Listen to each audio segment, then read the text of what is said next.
Hey, JK here. I want to thank you for sharing part of your day with me.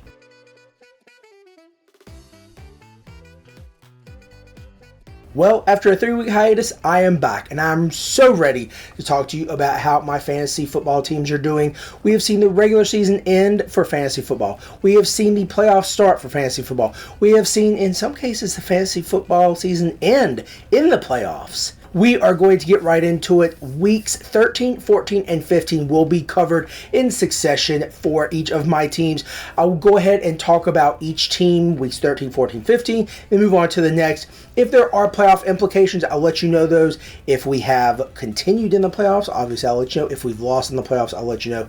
Boo-hoo, that may be a reality, but, we'll have to wait and see. We're going to go ahead and start with the deranged Easter Bunny. For week 13, I had a very close competitive game. However, I did end up on the losing end, 172 to 167. My highest score was Tyreek Hill with 49 points. However, Tank Dell and Myles Garrett got me 0, and the Cleveland defense got me -1. Very unfortunate. The ads for the week included Jaden Reed, and the drops included Joshua Dobbs. Week 14 brought us another very close matchup, but I was able to come out with a win, 166 to 161. My highest scores included Jordan Love with 37, Breece Hall with 27, Jaden Reed with 22, Derrick Henry with 20, and Rashee Rice with 19. On the other side, Brevin Jordan only got me 6 points, and Tyreek Hill had a very uncharacteristic 10-point game. The ads for this week included Brevin Jordan and Jordan Love, while the drops included Josh Downs and Tank Dell. If we thought weeks 13 and 14 were close, you are not ready for week 15. The score ended up being 162.62 to 161.26. I ended up coming out with a win. It was huge, and I'll tell you exactly why. First of all, the highest scorers included Matthew Stafford with 54 points, Rashee Rice with 25, and Noah Brown with 23. However, I made a big change at my independent defensive player position. I did have Myles Garrett, who was doing very well, getting sacks up until a few weeks ago when he hurt his shoulder.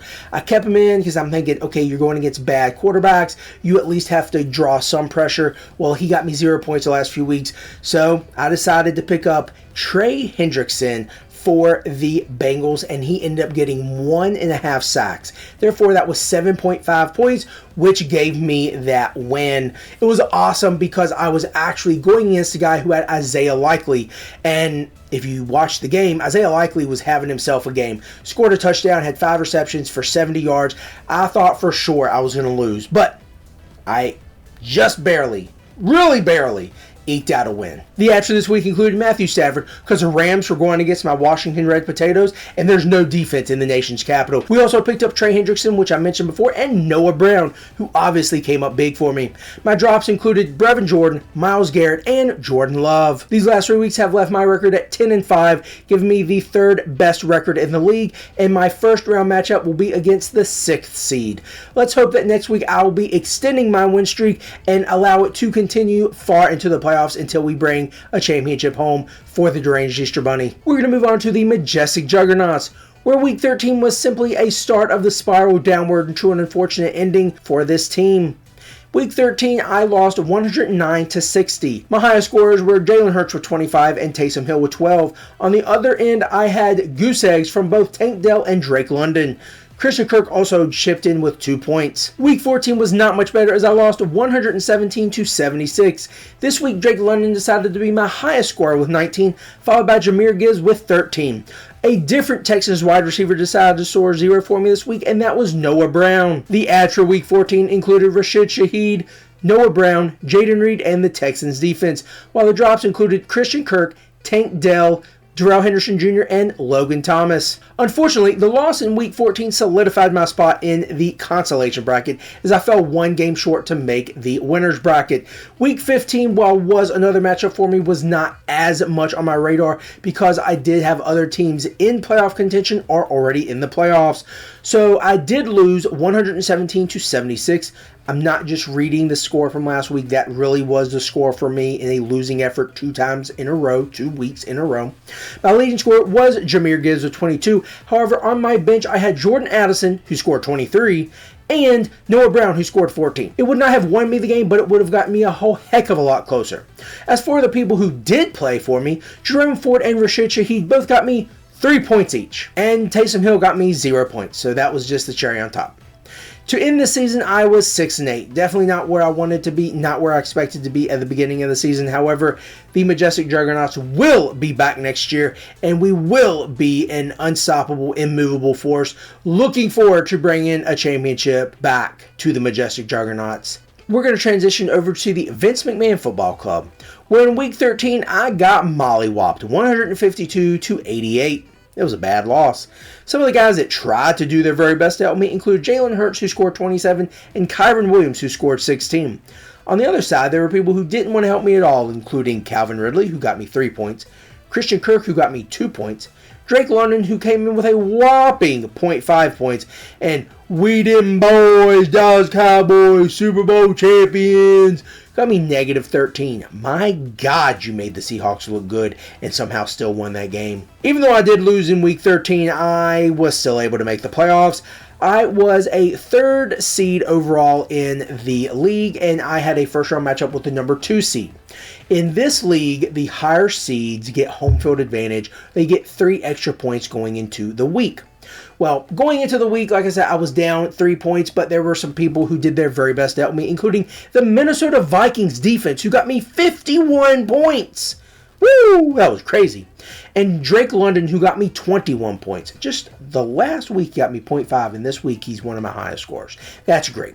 However, some of the people who did not want to pull their own weight, Jalen Hurts, who got me 8 points, A.J. Brown, who got me 7 points, Calvin Ridley, who got me 5 points, and Romeo Doubs, who got me 3 points. Speaking of Romeo Doubs, he was one of the pickups this week, including Brevin Jordan, while the drops included Christian Kirk and Tyler Boyd. At the conclusion of Week 14, I was losing 141-140. I knew I had to score at least 2 more points than my opponent in Week 15. One, to make sure I was able to beat them for Week 15, but the second point was to prevent the tiebreaker because the higher seed was going to get the win. So I knew I had to at least score 2 more points. Well, there were some guys that absolutely did their very best to help me, including Brock Purdy, who got me 34 points, and Kyron Williams coming up big again with 18 points. However, there were still some guys who didn't want to help me. A.J. Brown only got 6 points. Calvin Ridley only got 4 points. Romeo Doubs and Rashid Shaheed only got me 3 points each, and I also forgot to take Keenan Allen out of my lineup, so that was a goose egg. At the end of the day, I ended up losing 284-245. It was pretty frustrating. The ads included Isaiah Likely, Rashid Shaheed, and the Vikings defense, while the drops included the Bengals defense, Matt Gay, and Brevin Jordan. While we did lose in the first week of the playoffs, we do still have a consolation bracket to win if we want to come in third. However, that will not be my main focus, as I do still have other teams who are in playoff contention. This league will redraft next year, but after we do select 2 keepers, the options I have are obviously Jalen Hurts, Nick Chubb, Mark Andrews, potentially Travis Etienne, A.J. Brown. We do have some options to look at, so we'll be thinking about those in the next few months, but we don't have to have them until a few days before drafting next year. So thank you so much for the Vince McMahon Football Club laying the smackdown on some teams throughout the season with an 8-5 record. I'm looking forward to seeing you on some Monday Night Raw, winning me some games next year. And last but not least, we're going to talk about the Party Time Party Boys. The last few weeks with this team has been an adventure, so I'm looking forward to talking to you about them and letting you know how far we've gone or have not gone in the playoffs. Week 13 ended up being a win for me, 118-100. My leading scorer was Mike Evans with 29 and Davon Achane with 25. On the other hand, I had very little help from Christian Kirk and Drake London, as they scored 3 and 1 points for me, respectively. It's not going to help me get to the playoffs.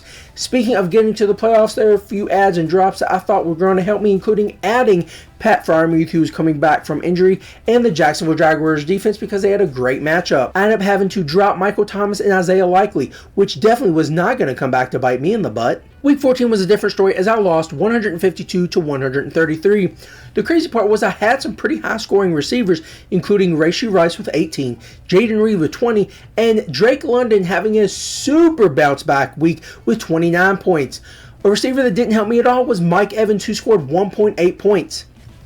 Really? You disappeared off the face of the earth. The ads for this week included the Houston Texans offense, Clyde Edwards-Helaire, Dalton Kincaid, and Zay Jones. And the drops included the Jacksonville Jaguars defense, Christian Kirk, who went on IR, Pat Freiermuth, who did nothing in return from his trip to the IR, and Ty Chandler. That one's not going to hurt me either. Despite the loss in Week 14, I was still able to maintain playoff contention with a 2nd overall finish in my division and 4th overall finish in the league. My Week 15 matchup was in the quarterfinals with the number 5 seed.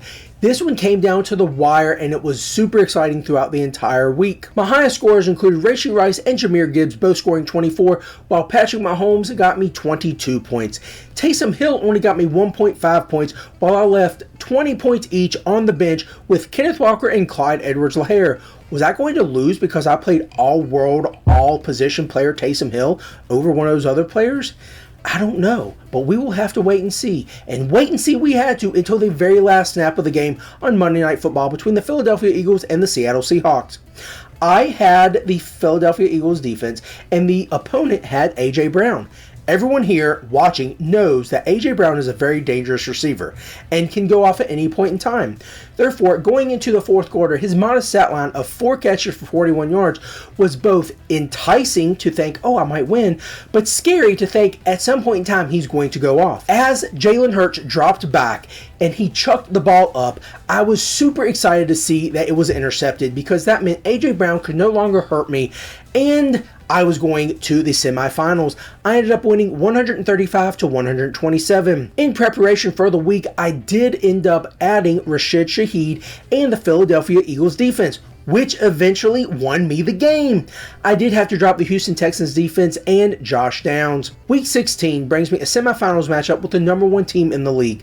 We split the season series 1-1, so I'm super excited to play him and hopefully come back and talk to you next week about our trip to the championship game. Speaking of the championship game, if you are still alive in your league, there are a few guys who I think could help you for Week 16 and Week 17 moving forward and hopefully get you that trophy. The first player I want to talk about is Justice Hill, running back from the Baltimore Ravens. With Keaton Mitchell going down, Gus Edwards will be sharing the backfield with Justice Hill, and that is a situation to monitor as either one of them could lose carries to, obviously, Lamar Jackson. The next person I think you should look at is Parker Washington, wide receiver from the Jacksonville Jaguars. Christian Kirk is out. Calvin Ridley is super inconsistent. Zay Jones has a hamstring injury. Evan Ingram is the most consistent option in that passing game, but Trevor Lawrence might also be out, so there is some risk involved with that ad. Next 2 players are tight ends from very disappointing teams this year, Hunter Henry and Pat Freiermuth.